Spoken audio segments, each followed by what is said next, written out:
my dad's mother died, and so I never met her.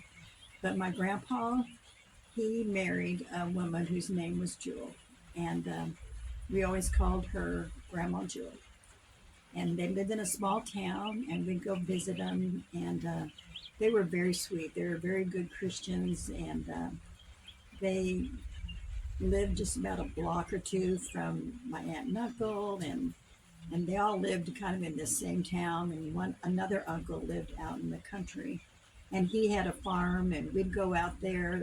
And he raised cattle, and he had a bull in a pen, and us cousins would go out there, and we would jump inside the pen, and then the bull would start chasing us, and we would run, and we'd jump out of the pen. We did that for fun, and we did that several times until my uncle caught us, and we never did it again.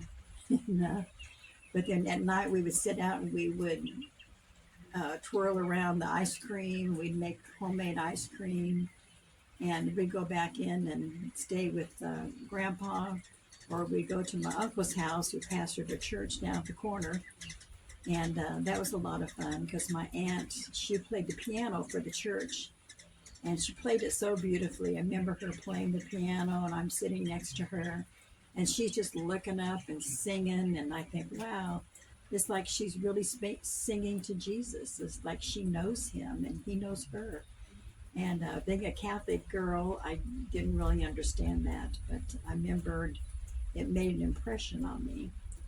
And my uncle in the church, he would get in his car and he would drive around and pick ladies up, and there were widow ladies that were lived on a farm, and we'd drive around there and pick them up. And but this is my dad's family, which totally different than my mom's family, who was more well-to-do, lived in a bigger city, and they dressed up, differently.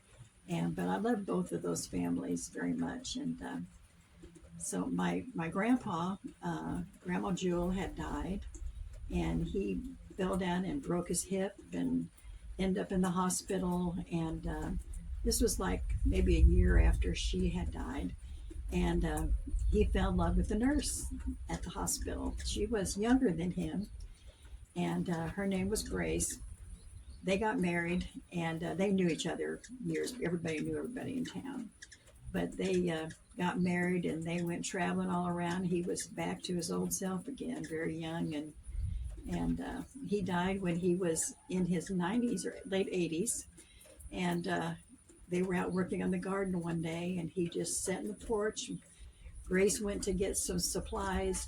They canned all the produce they made, and they gave it to the neighbors and friends. And he sat in the porch, and she came home with the supplies, and she said, my grandpa just went on to heaven, went to be with the Lord. And so that was the end for him. Then Grace later, she was probably in her 70s then. She was quite a bit younger than him, and went to she lived in a nursing home. She worked in a nursing home before that. And Grandpa always said that he'd rather smell perfume than liniment in bed. And that's it.